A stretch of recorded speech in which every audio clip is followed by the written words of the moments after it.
As the awareness develops of the influences that have shaped our character and active nature from our ancestors, our parents, as well as the influences from our peers and from the society at large, we begin to develop a respect for the complexity of the task and the reasons why we cannot simply use our mental conception and willpower to change our own nature. There is too much embedded in the subconscious layers of our being, not to speak of what resides in universal nature, to simply isolate ourselves from all those influences and create ourselves anew out of whole cloth. At the same time, the task becomes easier if we view it as one that addresses factors that are not part of our core conception of our own personality. The power of this approach, then, is the ability to separate oneself from the factors that need to be examined and changed, and to recognize them as influences and forces outside ourselves, and thus less embedded in our sense of self.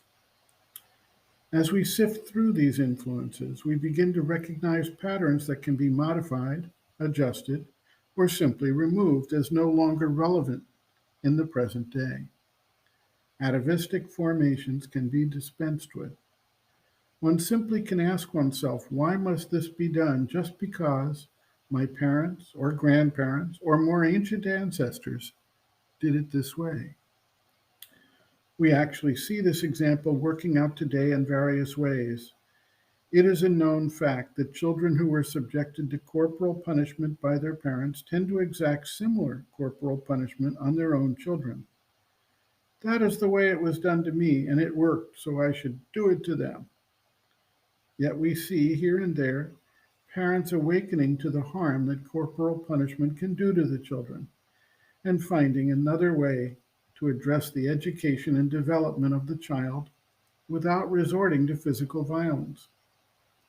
This illustrates that indeed change can take place when conscious awareness and understanding is brought to bear on the old habits, folkways, traditions, and customs. The mother notes, quote, if you really want to transform your character, it is that you must do. It has always been said that it is impossible to change one's nature. In all books of philosophy, even of yoga, you are told the same story. You cannot change your character. You are born like that. You are like that. This is absolutely false. I guarantee it is false. But there is something very difficult to do to change your character, because it is not your character which must be changed. It is the character of your antecedents. In them you will not change it, because they have no such intention. But it is in you that it must be changed.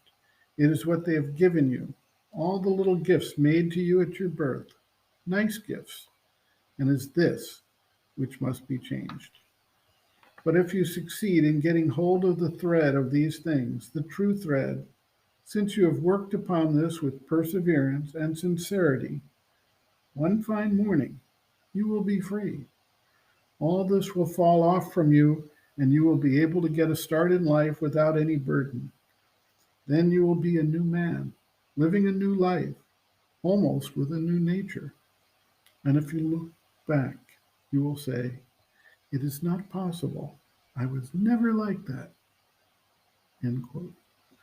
Reference Sri Aurobindo and the Mother, Living Within, the Yoga Approach to Psychological Health and Growth, Disturbances of the Subconscient, Collective Subconscious Influences, pages 111 to 118.